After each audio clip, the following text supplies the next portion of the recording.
Vamos falar então um pouquinho sobre a síndrome de aspiração meconial. Basicamente, o feto ele produz o mecônio, mas ele não é eliminado até o nascimento.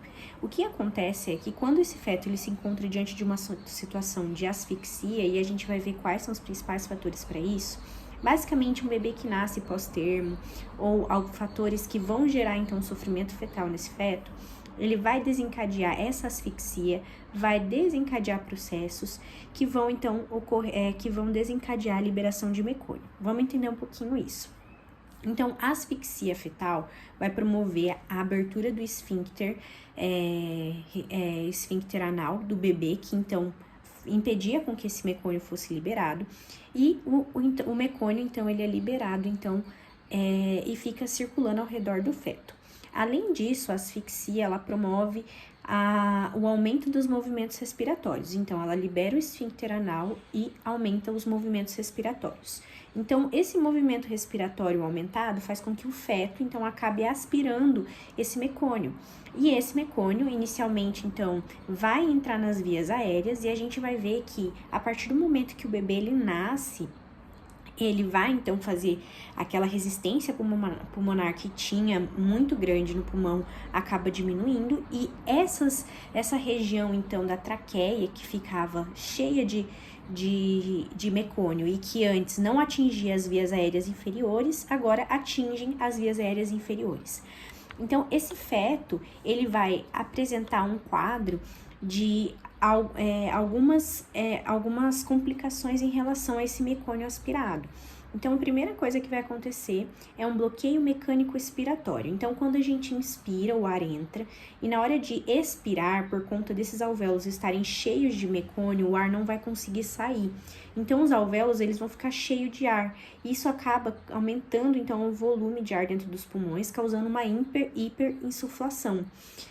Essa hiperinsuflação, ela pode levar ao que nós chamamos de volutraumas, que seriam, então, por exemplo, um pneumotórax, né? Então, uma lesão tão grande, o pulmão fica tão insuflado que pode levar a um pneumotórax.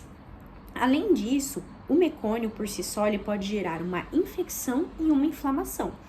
Inflamação, levando, então, a uma pneumonite química, tá? Ou uma infecção secundária, porque aquele mecônio é rico em substâncias, né? Uma cultura, um caldo de bactérias, um caldo de substâncias rico para que as bactérias acabem, então, entrando ali naquele pulmão e causando, então, outros tipos de infecções um pouco mais graves. É um quadro grave. A criança, quando ela se encontra diante dessa aspiração de mecônio, é necessário a gente, então, identificar os sintomas e também começar a tratar. Então, quais são os sintomas? Basicamente, a gente já vai desconfiar de um bebê que nasceu pós-termo, ou, por exemplo, ele nasceu a termo, só que a gente observou que houve aspiração de mecônio por conta de uma asfixia. Existem sinais de impregnação de mecônio, basicamente as unhas ficam sujas de cocô embaixo, e também o desconforto respiratório é grave, porque esse bebê ele tá com um pulmão cheio de fezes. Então, a gente vai ter uma taquipneia, uma frequência respiratória maior do que 60, a gente vai ter, então, batimento de asa nasal, todos os sintomas de desconforto respiratório, o gemido muito intensificado. Na hora da gente fazer, então, como que a gente desconfia desse paciente com um quadro de aspiração meconial?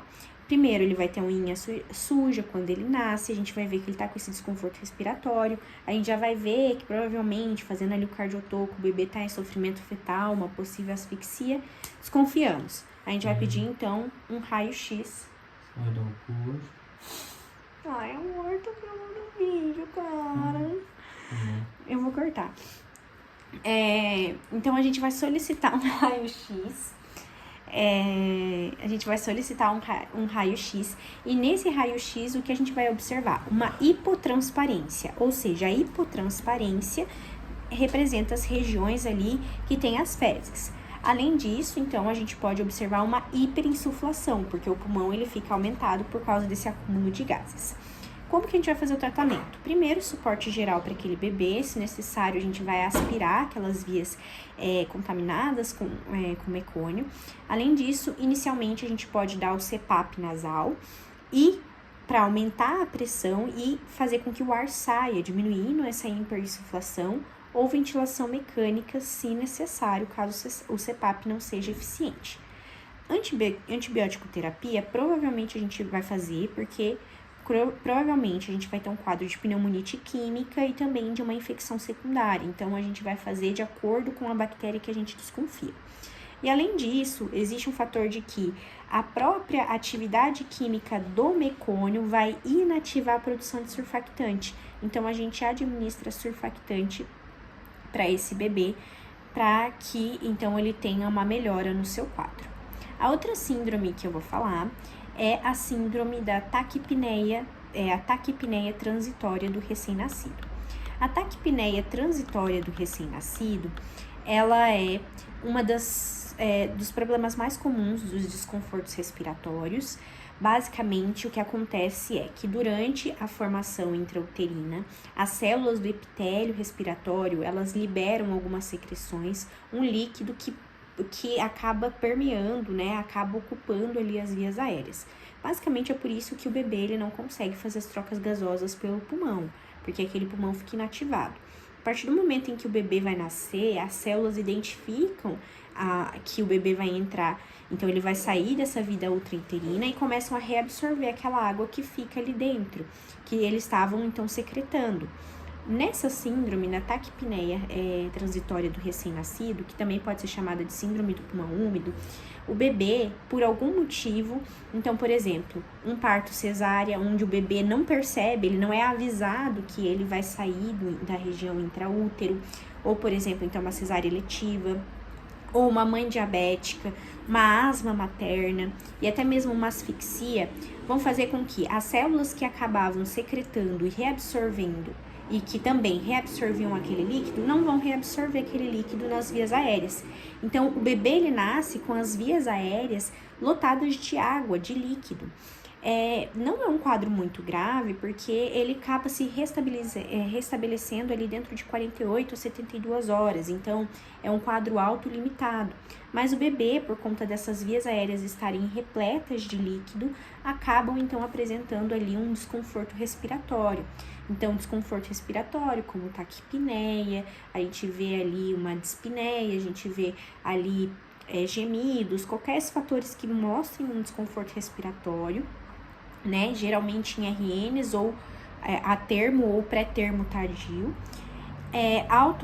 Paciente autolimitado, então nas primeiras 24 horas, pode permanecer até o terceiro dia.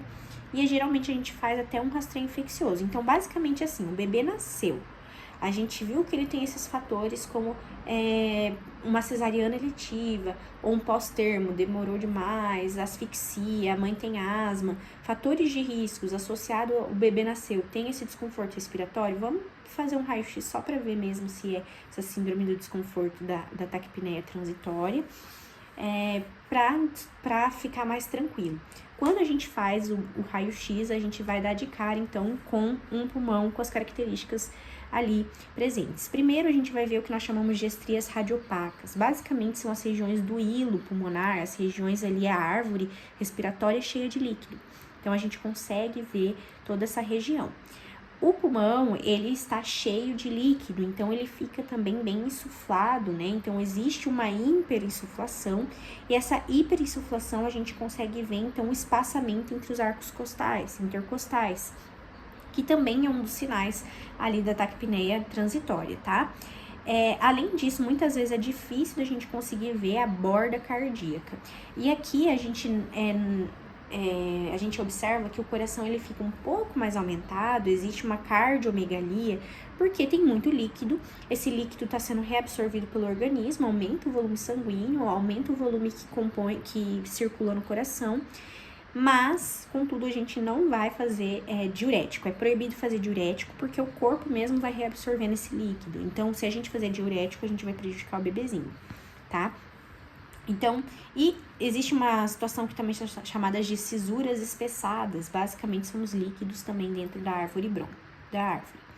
Qual que é o tratamento? Suporte geral para esse bebê, como ele é autolimitado, se a gente vê que ele tem um desconforto respiratório, que está incomodando muito, a gente pode dar uma FiO2 menor que 40%, geralmente por catéter nasal, e caso ele não melhore, a gente pode dar o CPAP, tá? Então, se ele não melhorar. Lembrar que, se esse bebê tiver uma taquipneia um pouco mais intensa, maior do que 60, o ideal não é a gente dar alimentação, leite materno, pela boca, porque esse bebê ele tá respirando tão rápido que ele pode broncoaspirar. Então, nesse momento, a gente vai fazer a administração por sonda orogástrica.